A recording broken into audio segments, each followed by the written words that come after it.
First Timothy. The first letter that Paul writes to Timothy as Timothy seeks to lead the Ephesian church and help get them back on track.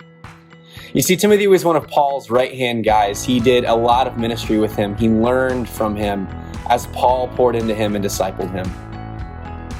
There are so many different things that Paul taught Timothy that we talked about this Sunday. And one of the things that we did is we started with the end. We have an idea of what it is that we're working towards, the end goal that we are walking towards as we live this life, that we want to have our eyes fixed on heaven, on the things of God, and that motivates us in how we get there.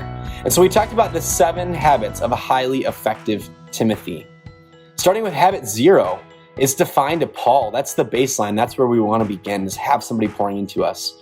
And then from there, habit 1 was to recognize the goodness of God and his creation. Habit number 2 was to be brought up in the truth of the word.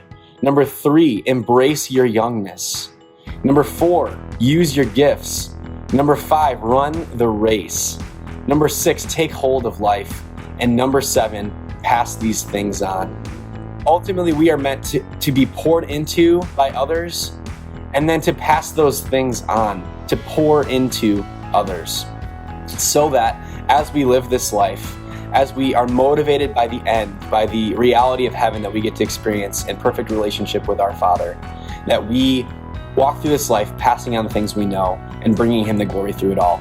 And so next week, as we get into 2 Timothy, we'll talk more about what this looks like in terms of how to be a Paul.